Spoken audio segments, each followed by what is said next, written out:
Hello, नमस्कार मुलांनो. चला तर आपण इथे पाहणार आहोत 19वी कविता सुगी. आणि सुगी कविता आहे बालभारती या पुस्तकातून इयत्ता 3री. आणि या कवितेमध्ये आपण पाहणार आहोत की जेव्हा सुगी असते म्हणजे ज्या वेळेला पिकं भरपूर येतात झाडांमध्ये, त्यावेळेला कोणकोणती पिकं येतात आणि त्याला आपण सुगी म्हणतो. ठीक आहे, तर चला आपण सुरुवात करूया. तर त्याआधी इथे एक चित्र दिलंय, ते छान छान चित्र पाहूया. तर इथे बघा सगळे शेकोटी जवळ बसलेत. म्हणजे कोणता महिना असेल, कोणता सीझन असेल सांगा पाहू. थंडी असेल ना, डिसेंबर महिना. ओके, तर इथे खूप गार थंडी आहे. सगळे इथे शेकत बसलेले आहेत. त्यानंतर झाडांवरती फळं दिसत आहेत.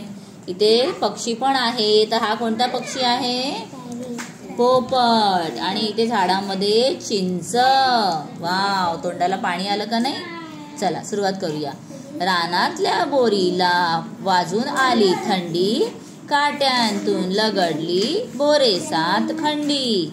वळणावरचे झाड थर कापू लागले, खट्टे मिठे पेरू जागोजाग लोंबले. कसे आहेत पेरू? खट्टे मिठे, जागोजाग लोंबले, खूप सारे आलेत.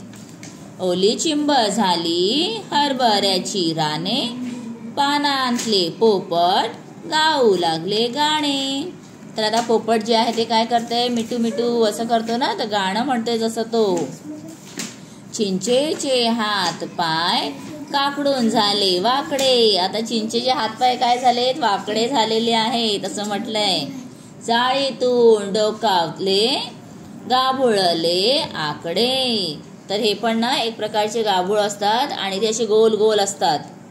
थंडी आली पेटवा आपटी, शेका हात गार. आता थंडी आली की काय करायचं असतं? आपटी पेटवायची आणि आपले हात असतात ते शेकायला बसायचं. शेकता शेकता तोंडात टाका ओल्या शेंगा 4. तर म्हणत आहेत की ते आपण शेकताना काय करायचं? ते शेंगा घेऊन बसायचं आणि त्या सुद्धा खायच्या. बघा यांच्या हातात इथे शेंगदाणे आहेत, ते का बाउलमध्ये दिसत आहेत. तर चला आपण पुन्हा एकदा ही कविता वाचायची आहे आणि तुम्ही माझ्या बरोबर बोलायची आहे. रानातल्या बोरीला वाजून आली थंडी, रानातल्या बोरीला वाजून आली थंडी, काट्यांतून लगडली बोरे 7 खंडी. काट्यांतून लगडली बोरे 7 खंडी. वळणावरचे झाड थर कापू लागले, वळणावरचे झाड थर कापू लागले, खट्टे मिठे पेरू जागोजाग लोंबले. खट्टे मिठे पेरू जागोजाग लोंबले. ओली चिंब झाली हरभऱ्याची राने, ओली चिंच झाली हरभऱ्याची राने, पानांतले पोपट गाऊ लागले गाणे. पानातले पोपट गाऊ लागले गाणे.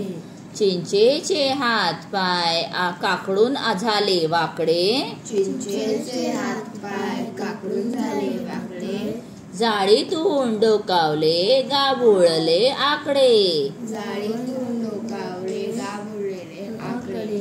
थंडी आली पेटवा आपटी, शेका हात गार. थंडी आली पेटवा आपटी, शेका हात गार. शेकता शेकता तोंडात टाका ओल्या शेंगा 4. शेकता शेकता तोंडात टाका ओल्या शेंगा 4. तर ही सुंदर कविता कोणी लिहिली आहे? शैला लोहिया यांनी ही कविता लिहिलेली आहे. थंडी आल्यानंतर काय काय फरक होतो? झाडं कशी पूर्ण फळांनी भरलेली असतात. बघितलं तुम्ही?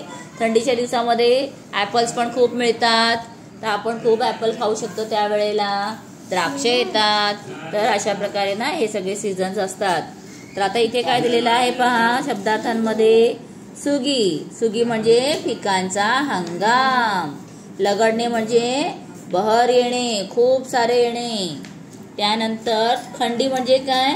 20 मण म्हणजे 1 खंडी. तर थरकाप उडणे, भीतीने अंग थरथर कापणे. खूप थंडी वाजली की आपल्याला कापायला होतं ना. खट्टे मिठे म्हणजे आंबट गोड, मस्त एकदम आंबट आंबट. काकडणे, थंडीने अंग कापणे. बघा आता थरकाप म्हणजे पण सेम आणि इथे काकडणे म्हणजे पण सेम. दोघीमध्ये आपल्याला काय होते? आपल्याला दोन्ही वेळेला थंडी वाजते आणि अंग आपलं कापतं. मग आपण काय घालतो? स्वेटर घालतो, शॉल घेतो. डोकावणे, वाकून बघणे. गाभोळणे, पिकण्याच्या अवस्थेत येणे. म्हणजे अगदी आता ते ना पिकायला आलेले असतात. पिकल्यानंतर कोणती वस्तू गोड लागते ना. आणि आकटी म्हणजे शेकोटी. ही शेकोटी आहे, त्याला काय म्हटलंय? आकटी. ठीक आहे. तर अशा प्रकारे सुंदरशी कविता झालेली आहे. हो, टोपी पण घातली. बघा, या मुलाने पण टोपी घातली आहे. मफलर बांधलेला आहे, हिने स्कार्फ बांधलाय. स्वेटर पण घातलंय, हिने पण स्कार्फ बांधलाय. तर अशा प्रकारे थंडीमध्ये आपण सुद्धा प्रोटेक्शनसाठी या सगळ्या वस्तू घालतो. ठीक आहे. चला, तर अशी आपली सुगी ही कविता पूर्ण झाली आहे. तर मुलांना, तुम्हाला ही कविता आवडली तर लाईक करा, शेअर करा आणि जर तुम्ही नवीन असाल तर चॅनलला सबस्क्राईब करा. Bye bye.